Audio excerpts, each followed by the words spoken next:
بسم اللہ الرحمن الرحیم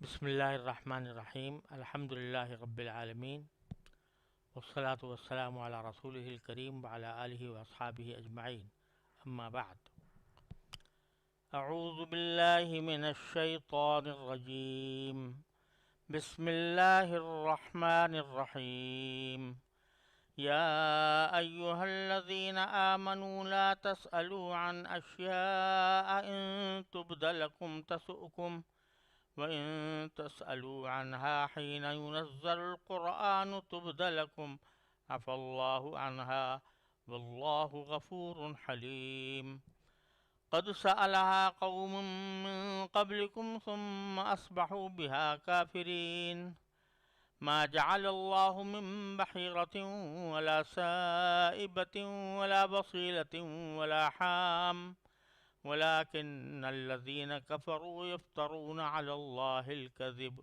وأكثرهم لا يعقلون۔ یہ سورہ مائدہ کی دو آیتیں ہیں جو میں نے ابھی تلاوت کی ہیں، تین آیتیں ہیں جو میں نے ابھی تلاوت کی ہیں۔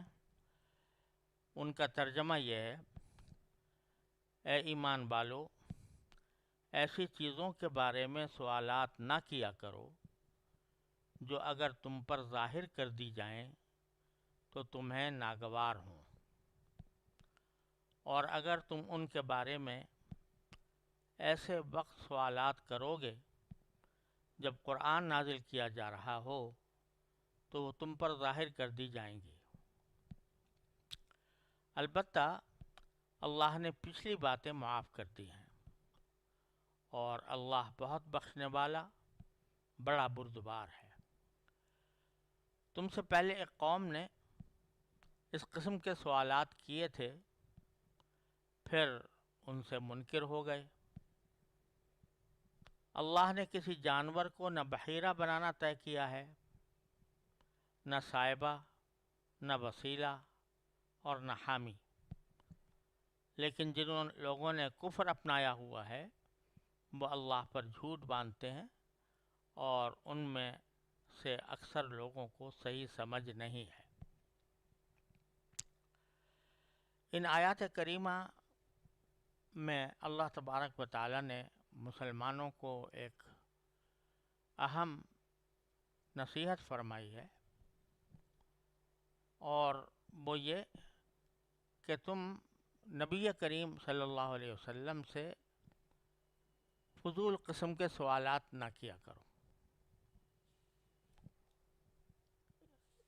اس کا تعلق پچھلی آیتوں سے یہ ہے کہ اللہ تبارک و تعالی نے اس میں یہ فرمایا تھا کہ گندی اور ناپاک چیزیں اور ستھری چیزیں برابر نہیں ہوتی، چاہے گندی چیزوں کا رواج بہت زیادہ ہو چکا ہو، لہذا تقوی اختیار کرو۔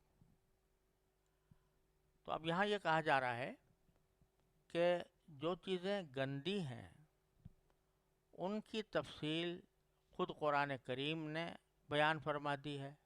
گندی ہونے سے مراد یہ کہ جو حرام ہیں، ناجائز ہیں، ان کی تفصیل یا تو قرآن کریم نے بیان فرما دی ہے، یا رسول کریم صلی اللہ علیہ وسلم نے اللہ تعالیٰ سے وحی پا کر ان کو ناجائز قرار دیا ہے اور ان کے احکام تمہارے سامنے بیان کر دیے ہیں۔ تو اب یہ کہا جا رہا ہے کہ وہ چیزیں جن کا کوئی ذکر نہیں ہے، نہ رسول کریم نہ قرآن کریم میں اور نہ رسول کریم صلی اللہ علیہ وسلم کی احادیث میں، تو وہ ایک بیچ میں ایک ایسا طویل دائرہ ہے کہ جس میں اللہ تعالیٰ نے کوئی حکم نہیں دیا تو وہ سب مباحات ہیں، اور ان کو تمہارے لیے استعمال کرنا جائز ہے جب تک کہ اس کی کوئی حرمت نہ آئے، یا قرآن میں نہ آ جائے یا رسول کریم صلی اللہ علیہ وسلم اس کو بیان نہ فرما دیں، وہ تمہارے لیے جائز ہے اور کھلا میدان ہے. اب تم اس کھلے میدان کے اندر اگر کسی بات کے بارے میں سوال کرو گے کہ فلاں چیز جائز ہے کہ نہیں ہے، فلاں کام درست ہے یا نہیں ہے، تو یہ سوالات تمہیں کرنے کی ضرورت اس لیے نہیں کہ اگر وہ چیز بری ہوتی، ناجائز ہوتی، تو یا قرآن کریم میں آ گئی ہوتی یا رسول کریم صلی اللہ علیہ وسلم نے بیان فرما دی ہوتی. اب تمہیں اس کی کھوج میں پڑنے کی کیا ضرورت ہے؟ اور اس قسم کے سوالات بعض اوقات ایسے ہوتے ہیں کہ ان کا اگر جواب آ جائے تو وہ تمہیں نقصان دہ ہوگا. اب اس کی ایک مثال تو یہ ہے کہ رسول کریم سرور دو عالم صلی اللہ علیہ وسلم کے عہد مبارک میں بعض صحابہ کرام نے اسی قسم کے کچھ سوالات کیے تھے، اور ان سوالات کے نتیجے میں بعض لوگوں کو نقصان بھی پہنچا. مثلا جب رسول کریم صلی اللہ علیہ وسلم تشریف فرما تھے تو ایک صاحب نے پوچھا کہ میرا باپ کون ہے. یہ اس لیے پوچھا کہ ان کے بارے میں لوگ ذرا شکوک و شبہات میں مبتلا رہتے تھے کہ واقعی وہ اس باپ کے بیٹے ہیں جس کی طرف وہ نسبت کرتے ہیں یا نہیں. تو انہوں نے اس موقع کو غنیمت سمجھ کر رسول کریم صلی اللہ علیہ وسلم سے پوچھ لیا کہ میرے والد کون ہیں. اب اگرچہ رسول اللہ صلی اللہ علیہ وسلم نے اس وقت ان کا جواب دے دیا، لیکن اگر فرض کرو وہ جواب ایسا دے دیتے کہ تم جس باپ کی طرف اپنے آپ کو منسوب کرتے ہو وہ تمہارا باپ نہیں ہے، حقیقی باپ نہیں ہے، تو کیا ہوتا؟ لوگوں میں ان کی رسوائی پکی ہو جاتی. تو اس قسم کے سوالات کرنا، اور ایک بعض روایتوں میں یہ بھی آیا ہے کہ کسی نے پوچھا کہ میرا باپ کون ہے، تو آپ نے اس کے جو معروف باپ تھا اس کے بجائے کسی اور کا نام لے دیا، اور پھر ان کی رسوائی ہوئی. تو ایک تو اس قسم کے سوالات کہ جن کا جواب آ جانے سے ایک انسان کی رسوائی ہو یا اس کی وجہ سے کوئی اس کو تکلیف پہنچے، تو یہ مناسب نہیں ہے. کہ اگر اسی لیے کہا گیا کہ اگر تم ایسی باتوں کے سوال نہ کرو کہ اگر تم پر وہ ظاہر کر دی جائیں تو تمہیں ناگوار ہوں. اسی طرح بعض مرتبہ ایک حکم آیا تو اس کے بارے میں بعض صحابہ کرام نے ایسے سوالات کیے کہ جس کے نتیجے میں رسول کریم صلی اللہ علیہ وسلم نے ناگواری کا اظہار فرمایا. مثلا جب حج فرض ہوا تو قرآن کریم میں للہ علی الناس حج البیت من استطاع الیہ سبیلا، کہ لوگوں کے اوپر اللہ کی طرف سے یہ ذمہ داری ہے کہ وہ بیت اللہ کا حج کریں. وہ لوگ کریں جن جو بیت اللہ تک پہنچنے کی استطاعت رکھتے ہوں، حج کریں، یہ حکم آیا تھا. اب اس میں یہ بات نہیں تھی کہ ہر سال حج کریں. تو اس کا سیدھا سا عمل کرنے کا طریقہ یہ تھا کہ کم از کم عمر میں ایک مرتبہ کر لے آدمی، کیونکہ یہاں کہیں قرآن نے یہ نہیں کہا تھا کہ ہر سال کرو. لیکن ایک صحابی نے رسول کریم صلی اللہ علیہ وسلم سے سوال کیا کہ یا رسول اللہ، کیا ہم زندگی بھر میں ایک مرتبہ حج کر لیں تو کافی ہے یا ہر سال حج کرنا ہوگا؟ تو آپ نے جواب تو دے دیا، اب فرمایا کہ صرف ایک مرتبہ کر لینا کافی ہے، لیکن ساتھ ہی اس پر ناراضی کا اظہار فرمایا کہ یہ سوال آپ نے کیوں کیا جبکہ اللہ تعالیٰ نے ہر سال کہنے کا حکم نہیں دیا تھا. اب اگر فرض کرو میں اس کے جواب میں یہ کہہ دیتا کہ ہاں ہر سال فرض ہے، اور اللہ تعالیٰ کی طرف سے یہ وحی آ جاتی کہ ہر سال فرض ہے، تو ساری امت کے لیے ایک پریشانی کا سبب ہوتا کہ ہر سال فرض ہے اور انسان کے لیے ہر سال حج کرنا دشوار ہوتا۔ تو یہ سوال بھی اسی میں داخل ہے کہ ایسی باتوں کا سوال نہ کرو جو تم پر ظاہر کر دی جائیں تو تمہیں نقصان ہو یا تمہیں ناگوار ہو۔ اسی طرح بعض اوقات یہ ہوتا تھا، قرآن کریم میں کئی جگہ آیا ہے کہ جو کفار تھے وہ رسول کریم صلی اللہ علیہ وسلم سے طرح طرح کے معجزات کا مطالبہ کرتے تھے۔ کہتے تھے کہ ایک چشمہ آپ نکال دیں، اور ایک آپ کا باغ اچانک وجود میں آ جائے جس میں کھجوریں بھی ہوں، جس میں انگور بھی ہوں، اور کوئی کہتے تھے آپ آسمان پہ چڑھ کے دکھائیں۔ اس طرح کے مختلف مطالبات کفار کی طرف سے ہوتے رہتے تھے کہ فلاں معجزہ دکھائیں تو اس سے ہم ایمان لے آئیں گے۔ اس کا اثر بعض اوقات بعض صحابہ کرام پر یہ ہوتا تھا کہ وہ کہتے تھے کہ معجزہ دکھانا تو کوئی اللہ تعالیٰ کی قدرت، نہ اللہ تعالیٰ کی قدرت سے باہر ہے، نہ رسول کریم صلی اللہ علیہ وسلم کے لیے یہ مشکل ہے کہ آپ اس کے لیے دعا کر دیں اللہ تعالیٰ سے اور وہ معجزہ دکھا دیا جائے، تو کم از کم ان کا یہ بار بار کا جو اشکال ہے وہ ختم ہو جائے اور یہ ایمان لے آئیں۔ تو اس کے یہ جو سوالات کیے جا رہے تھے ان کی طرف بھی فی الجملہ اس میں بعض مفسرین نے فرمایا کہ اشارہ ہے۔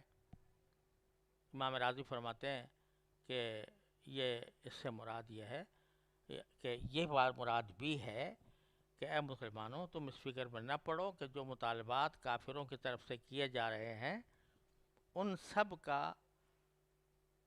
سارے مطالبات مانے جائیں، اس کے بارے میں سوال آپ بھی کرو کہ یہ معجزہ دکھا دیجیے تاکہ یہ لوگ مسلمان ہو جائیں۔ کیوں؟ اس لیے کہ پچھلی قوموں کے اندر بھی یہ صورتحال رہی ہے۔ اللہ تعالیٰ کی یہ سنت ہے کہ جب کفار کی طرف سے یہ کہا جاتا ہے کہ آپ فلاں معجزہ ہمیں دکھا دیجئے تو ہم ایمان لے آئیں گے۔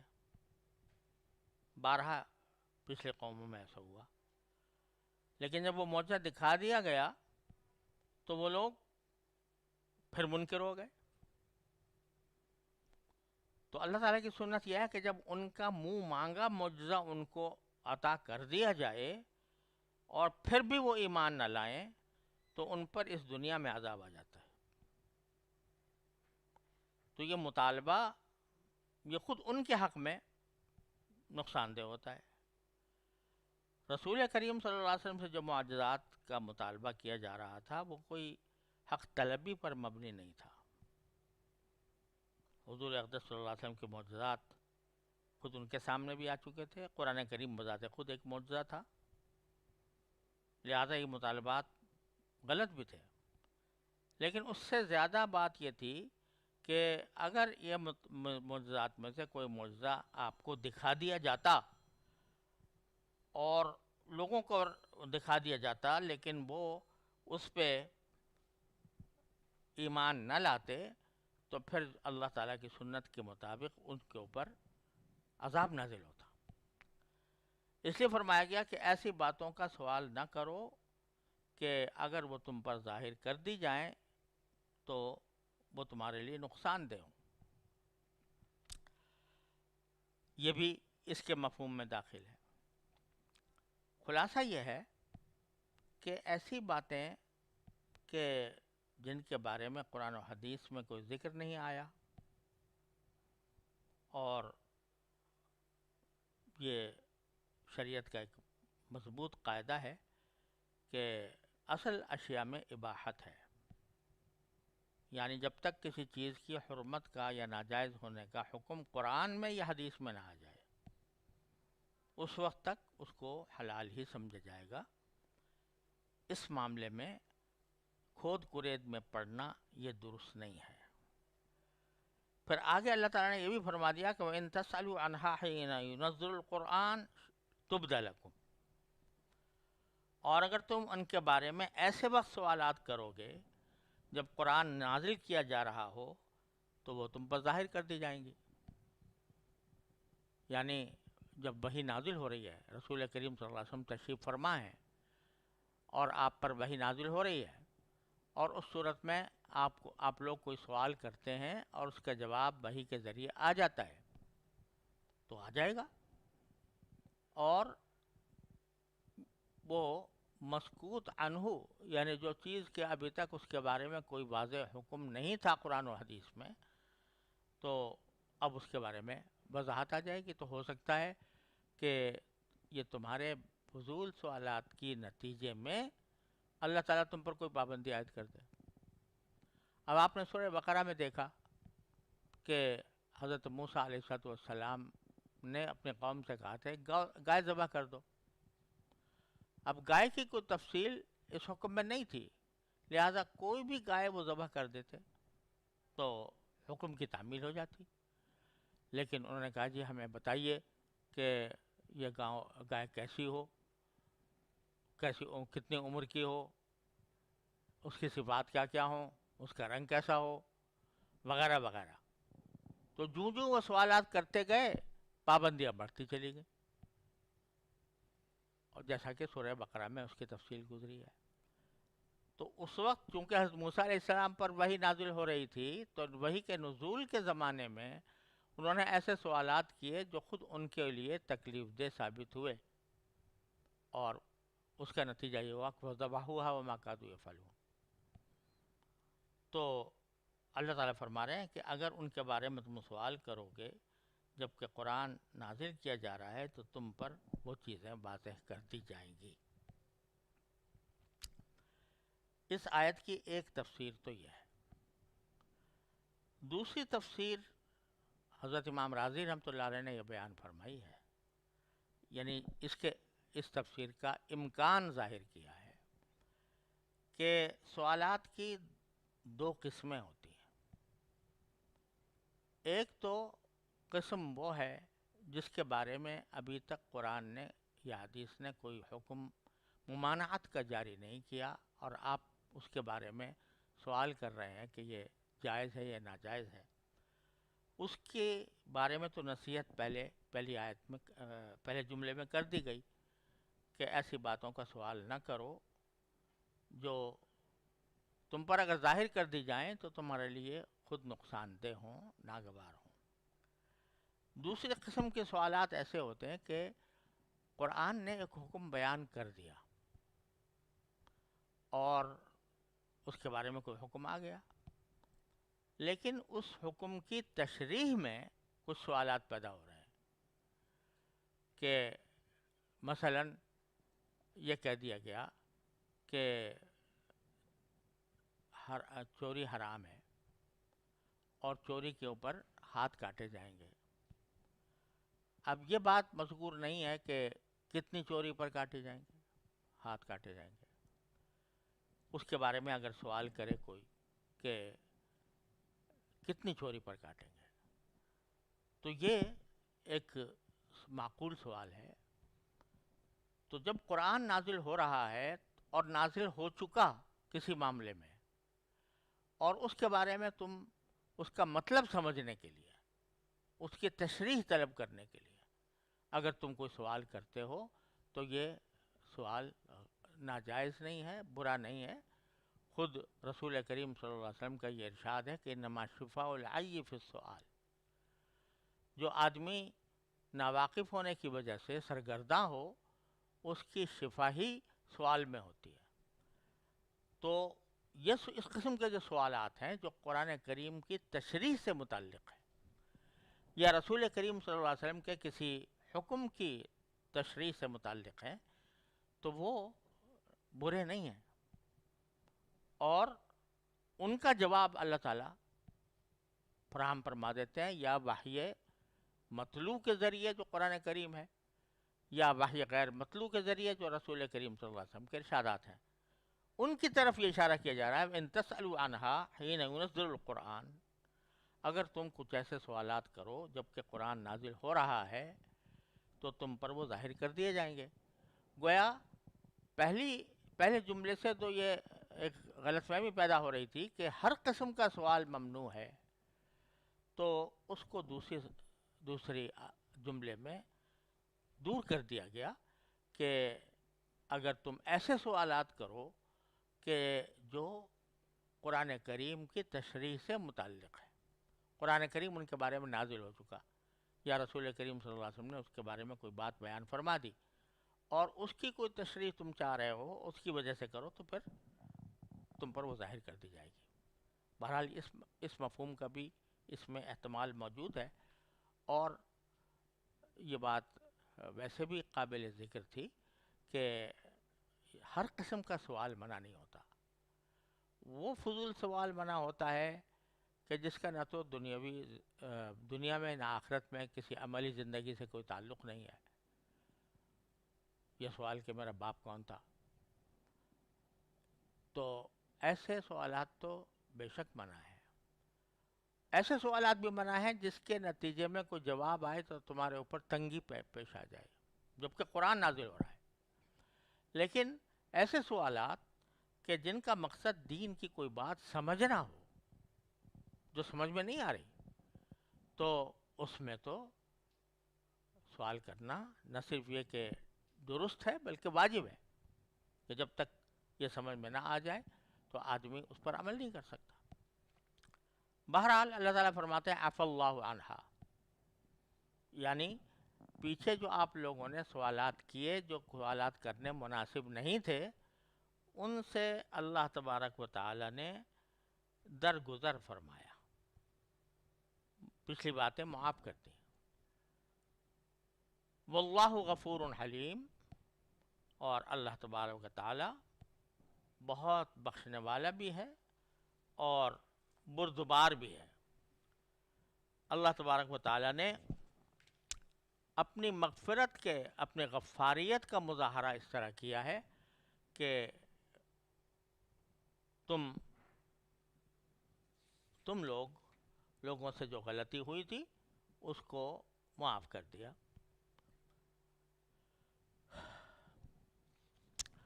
اور حلیم ہے یعنی بردبار ہے۔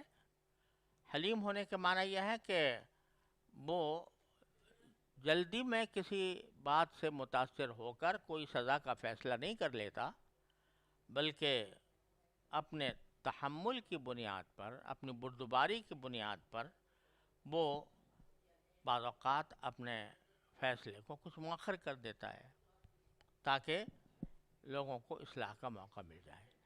تو بہت بخشنے والا بھی ہے اور تحمل والا بھی ہے، بردباری والا ہے۔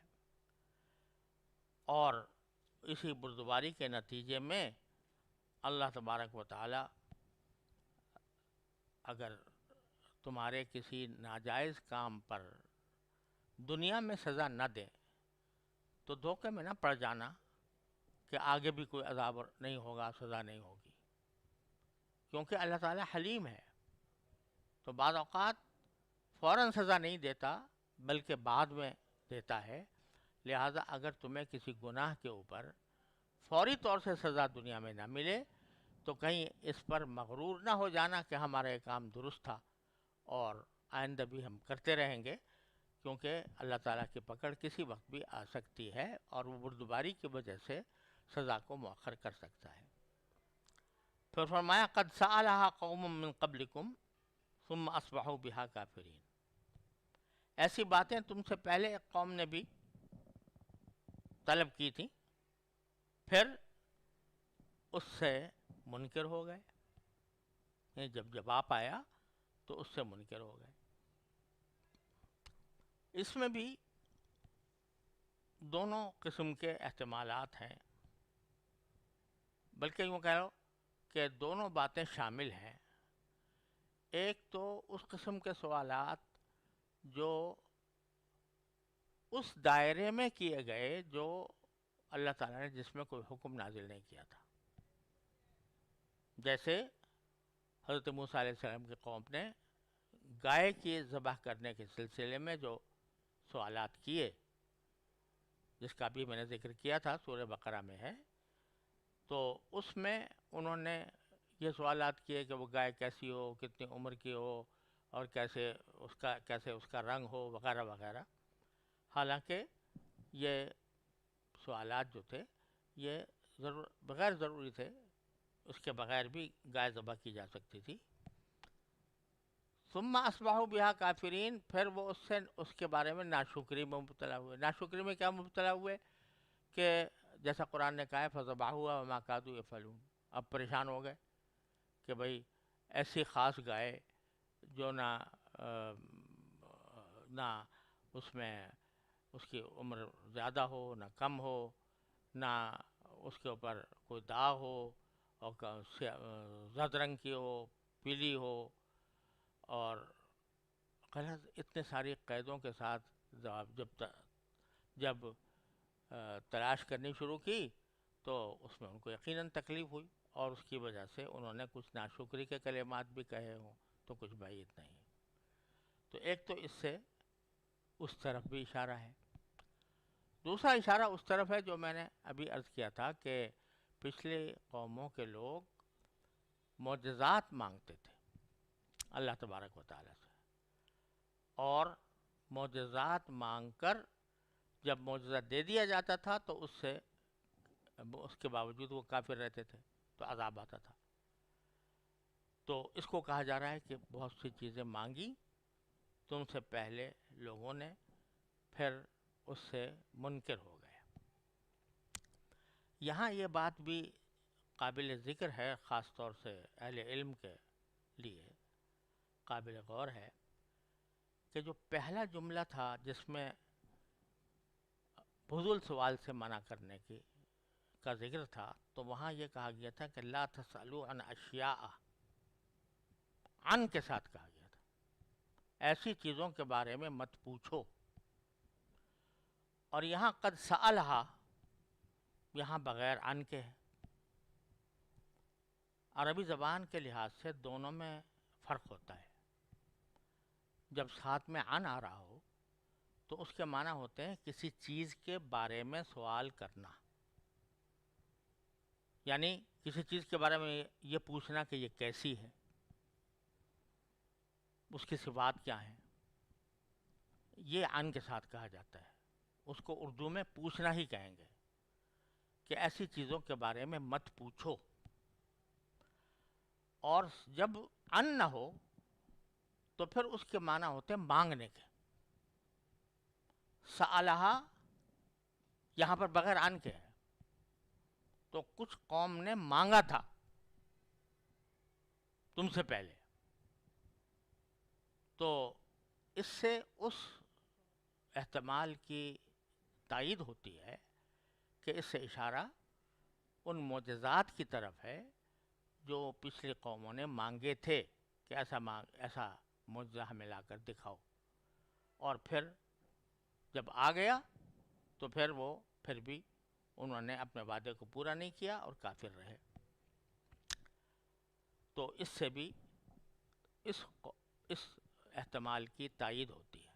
اگرچہ یہ فرق جو میں نے بیان کیا ہے یہ فرق لغوی اعتبار سے ہے، اور بعض اوقات عن اور بغیر عن دونوں کو ایک ہی قسم کے معنی میں بھی استعمال کر لیا جاتا ہے. لہٰذا اس کا جو ظاہری مفہوم سیاق سے سمجھ میں آ رہا ہے کہ کچھ قوم نے ایسی باتوں کے بارے میں پوچھا تھا، تو وہ معنی بھی یہاں پر بن سکتے ہیں، اور اس میں بھی عربیت کے لحاظ سے کوئی اشکال نہیں ہے. آگے باری تعالیٰ نے فرمایا ما جعل اللہ من بحیرۃ ولا سائبۃ ولا وصیلۃ ولا حام. یہ آیت اس لیے اس موقع پر بظاہر لائی گئی ہے کہ یہ کہا گیا تھا کہ بھئی جن چیزوں کو اللہ تعالیٰ نے حرام نہیں کیا تو ان کے بارے میں سوال کر کے کیوں اپنے آپ کو تنگی میں ڈالتے ہو. تو یہی معاملہ مشرکین مکہ نے کر رکھا تھا، مشرکین عرب نے کر رکھا تھا کہ جن چیزوں کو اللہ تعالیٰ نے حرام نہیں کیا ان کو اپنے اوپر خواہ مخواہ حرام کر لیا تھا. کچھ جانور تھے جن کو وہ بتوں کے پرستش کی وجہ سے اپنے اوپر انہوں نے حرام کر رکھے تھے. ان میں سے 4 قسم کے جانوروں کا یہاں ذکر اللہ تعالیٰ نے فرمایا ہے: بحیرہ، سائبہ، وسیلہ اور حام. بحیرہ اس جانور کو کہا جاتا تھا کہ اس کا جو دودھ نکلتا تھا اس کو وہ بتوں کے نام پر وقف کر دیتے تھے، اور اس دودھ کو کسی کے لیے بھی پینا جائز نہیں سمجھتے تھے، حالانکہ دودھ ایک حلال چیز ہے، اور اللہ تعالیٰ نے کہیں یہ نہیں کہا کہ تم اس کو اپنے اوپر حرام کر لو. لیکن بت پرستی کے شوق میں بتوں کے نام پر وہ دودھ اس کا حرام کر لیا جاتا تھا، اس کو بحیرہ کہتے تھے. سائبہ وہ جانور ہوتا تھا کہ بتوں کے نام پر اس کو سانڈ کی طرح چھوڑ دیا جاتا تھا. چھوڑنے کا معنی یہ ہے کہ بس یہ اب بتوں کے نام پر وقف ہو گیا ہے، اب نہ کوئی اس کو پکڑ سکتا ہے، نہ اس سے دودھ نکال سکتا ہے، نہ اس کو ذبح کر سکتا ہے، یہ آزاد پھرے گا. اسی طرح حامی اس اونٹ کو کہتے تھے جو ایک خاص عدد سے جفتی کر چکا ہو، یعنی کئی بچے اس نے پیدا کر لیے ہیں، اس کی گنتی مقرر کر لیتے تھے کہ اتنی گنتی جب اگر ہو جائے گی اس کے بچوں کی تو اس کو بھی ہم بتوں کے نام پر چھوڑ دیں گے. بحیرہ عام طور پر گائے بکری میں ہوتا تھا، اور حام جو ہے وہ اونٹ ہوتا تھا. وسیلہ اس جانور کو کہتے تھے جو اونٹنی ہوتی تھی، اور اگر وہ مسلسل مادہ بچے ہی پیدا کرتی رہے، کوئی نر پیدا نہ ہو، تو اس کو بھی بتوں کے نام پر چھوڑ دیتے تھے، اس کو وسیلہ کہتے تھے. تو ایک طرف تو یہ شرک کا ایک شعبہ تھا کہ بتوں کے نام پر ہی انہوں نے چھوڑا ہوا تھا، اور دوسری طرف یہ اپنی طرف سے ایک چیز کو حرام کر لینا تھا جو ان کے لیے ہرگز جائز نہیں تھا. حرام کرنا یا حلال کرنا یہ اللہ تعالیٰ کا کام ہے، کوئی بندہ اپنی طرف سے اس کو حرام کر لے تو یہ حرام نہیں ہوتا. تو 2 خرابیاں تھیں: بتوں کی طرف بتوں کے نام پر وقف کرنا، اور پھر ایک جائز چیز کو حرام قرار دینا. تو باری تعالیٰ فرماتے ہیں اللہ تعالیٰ نے تو کوئی نہ وسیلہ بنایا ہے، بحیرہ بنایا ہے. اللہ نے کسی جانور کو نہ بحیرہ بنانا طے کیا ہے، ما جعل اللہ من بحیرۃ ولا سائبۃ، نہ سائبہ بنایا ہے، ولا وسیلۃ، نہ وسیلہ بنایا ہے، ولا حام، اور نہ حامی بنایا ہے. وَلَٰكِنَّ الَّذِينَ كَفَرُوا يَفْتَرُونَ عَلَى اللَّهِ الْكَذِبَ، لیکن جن لوگوں نے کفر اپنایا ہوا ہے وہ اللہ پر جھوٹ باندھتے ہیں. وَأَكْثَرُهُمْ لَا يَعْقِلُونَ، اور ان میں سے اکثر ایسے ہیں کہ جن کو صحیح سمجھ نہیں ہے. وآخر دعوانا الحمدللہ.